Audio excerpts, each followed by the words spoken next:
Well, after a very long bus ride, I'm back on Swan.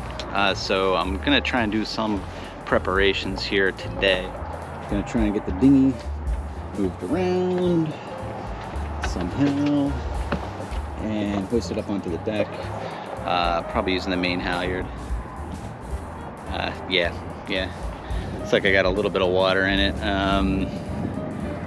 Yeah, it's just a matter of getting it secured on deck, really. That's the first thing. Then I got to get some water into the tanks. It is a windy night. Kind of a cracked right there because I'm about to be cooking. I have a ton of stuff because I just got back. These are spare fuel filters. 1 primary filter, 3.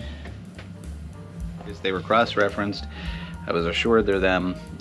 When I have a chance, I'm actually going to order the Perkins ones because that's I got a Perkins diesel. But I'm going to put them away the way the other folks had them stored. I really like this system. That way, once the fuel is emptied, they can be securely and safely put away and disposed of in the same thing that you're grabbing it out of at that time. Yeah, as I said, there's stuff I got to put away. That's my little heater. I don't leave it on when I'm away, but when I'm plugged into the dock, it keeps it nice and toasty in here. It doesn't take a whole lot of energy to do it. And speaking of being warm and doing things at the dock, the best part about being at the dock is being able to cook. So one of the things too, you see I got my, that's from my refrigerator. It tells me the current freezer temperature. I have the refrigerator itself set to low. This is the switch up here to turn on the gas to this. I'll get into more cooking stuff later, but just kind of give you a little, because people kind of wonder, oh, how do you cook on a boat? Well, you can do anything you want. So, you know, a lot of things that I keep are shelf stable. Chicken, tuna, canned green beans. If I just wanted to heat up some water, yeah, of course, living like a college student. You know, a little bit of that. Use that. Of course, my coffee, some apples, great stuff to nosh on. You know, I love my apple apparently. When you get in and out of the refrigerator, doubles as a cutting board. There's that. So I got my little freezer box. I just keep a couple of things in there, just to kind of residual chill, you know, kind of keeps it frozen. Then some other stuff. Right now, like I said, most of the stuff is shelf stable. I just want to make sure everything's working properly. But I thought I'm going to do some Impossible Burgers tonight. A little bit of macaroni and cheese, or yeah, probably just some potato salad.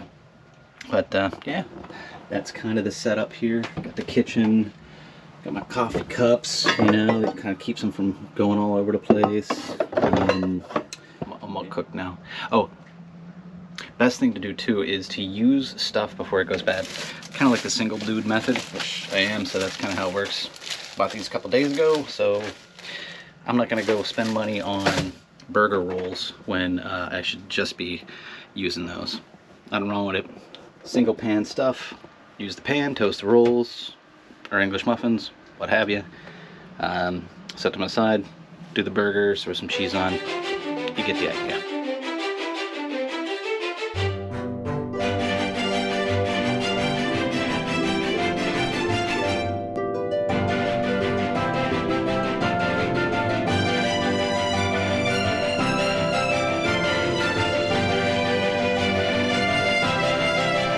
Use a little carne asada spice blend from the Tea and Spice Exchange.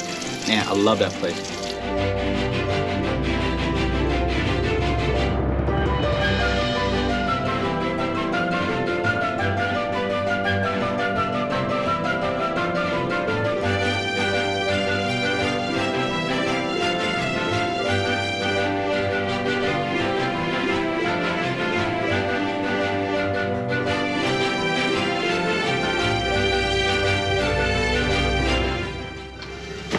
You know, it's honestly not so bad. Like, nice little dinner, right? By the way, that's how these things work at sea. It's a little latch right there. That's one thing about cooking at the dock is awesome. You're not all over the place. Anyway, I'm gonna have some dinner. So I got this nice pier And yes, I'm eating an apple.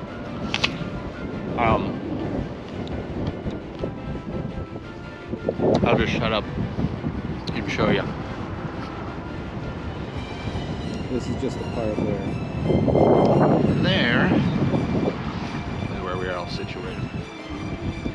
Right, there's a nice little town park that I was telling you about, where there's all the boats over there. Probably see a little bit better on the larger screen. Nice little fishing pier. And a gorgeous sunset. If you can hear me through the wind. We'll see how that works. And right here from the dock, it's so easy to get to a grocery store. It's right within walking distance. Still eating my apple. Nice sun going down shot of the... You can see those currents. Man, it's not even as bad as it had been at certain points. It's pretty intense. There's a very specific way to get through the buoys and markers coming in here too. I had luckily, or not so luckily, had the benefit of a towboat driver keeping us on the radio saying, stay to the left, but not too far left.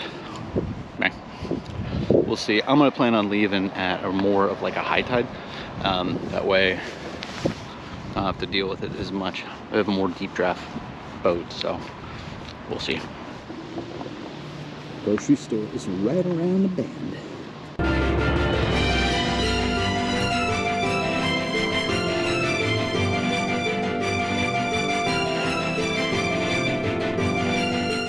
Doesn't that look like my intro, man? That's pretty cool.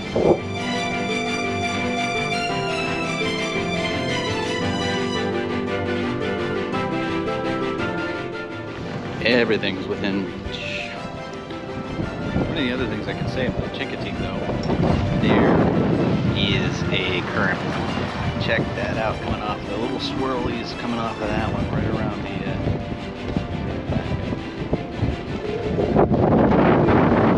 Especially when there's a blow. Yeah, she's moving. See, it's a little choppy right now. The wind's in the process of switching directions.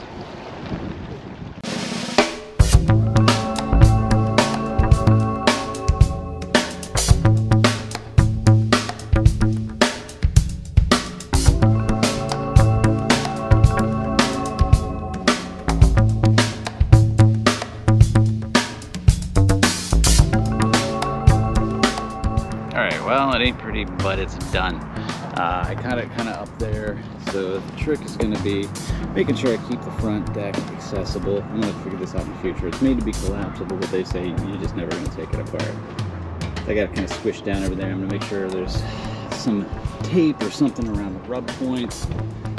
But over here, I do have enough room to get by. Let's see how that works. Well, I got her running. We're about to head out. I'm about to head out. It's first time solo, so it's gonna be what it's gonna be. All right. Just had some dolphins hanging out with me. To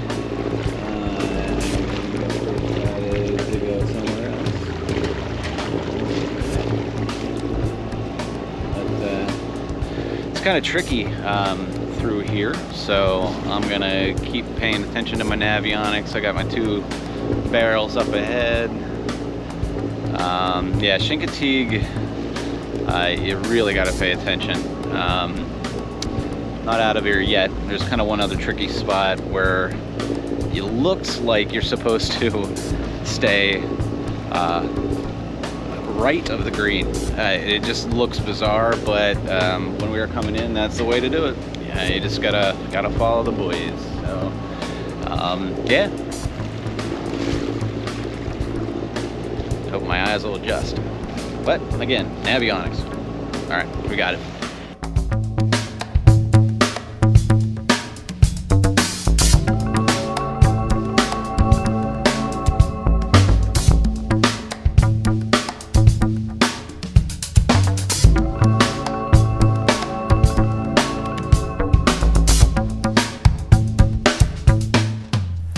So when leaving the town docks, it's a pretty straight shot down by the channel. You kind of have to dip in between these two cans pretty quickly. But from there out to the main channel, it's a pretty straight shot. They have updated the chart, so here's the update. As you come down into the main channel on your way out, what they call the canal, typically it looked like you were supposed to go out and around, but you can see where I'm going through there now.